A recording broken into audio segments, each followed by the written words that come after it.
throughout the summer. And I was in Lake Havasu at the time, boating with one of my friends. And the very last day of my trip on Lake Havasu, I was at a diner getting some breakfast, and there was an older gentleman sitting next to me.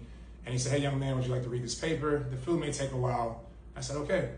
So I read the paper, I'm flipping through the pages. I get to the very last page, and in big, bold red letters, it says, "Spend the summer with," my ex-fiance's name. So I'm thinking this is a sign from God, right? I gotta go save my girl. This must be what the good Lord himself is telling me to go do. So I said, all right, you know what? I want to buy the first flight I can. I'm going to go over there to, visit her. So I was like, even better, I'm going to surprise her about it, And so I remember it was very difficult to get on the phone to like just give her this surprise. And then once I was able to get on the phone, she was like, well, I need to talk to you first before you come. There's something I need to tell you. And I was like, sure, that's fine. And so she reveals to me that the reason she couldn't see me in April in Mexico trip was because she had an abortion, and because of that, she just, wasn't, up to see me at the time. And so I was like, well, I understand, but I'm thinking, well, is it like my baby? And I'm just like, well, whose baby is it? Is it mine? And she says, no. I was like, all right, well, who's the guy? And so she mentions that it's a guy that was within her mutual friend group. She's known him for a while,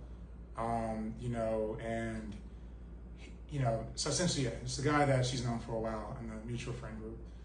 And so I was like, all right, well, you still talking to him? She says, like, no. And I was like, all right, well, as long as you're not talking to him, I'll come. But if you're still in communication with him, there's no reason for you to come. She said, okay, yeah, for sure. And, I asked her to, like, essentially kind of remove him off of, like, any social media stuff, because there's just no reason for you to be talking to him when I'm about to, I'm still investing into this relationship.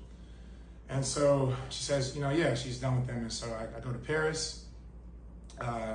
When I'm there, she like booked this really nice boutique hotel with like this spa and stuff. And so we're having a good time at this hotel and things like that, and just having like this lovely, experience together. But then the next morning, it was just something sitting in my heart and my spirit that something just wasn't right about this guy, because I thought about how could she move on so fast when for me, when the relationship ended, I mean, even for like 2 months, I literally would be like physically sick to think about another woman. I didn't want another woman touching me, being around me. And so I just couldn't imagine that if she truly was in love with me, she would have moved on that fast. And so I recall asking her, I was just like, do you love this guy? And she goes, yes. And I'll be honest, that honestly broke me in the moment. So I was just like, how is this possible?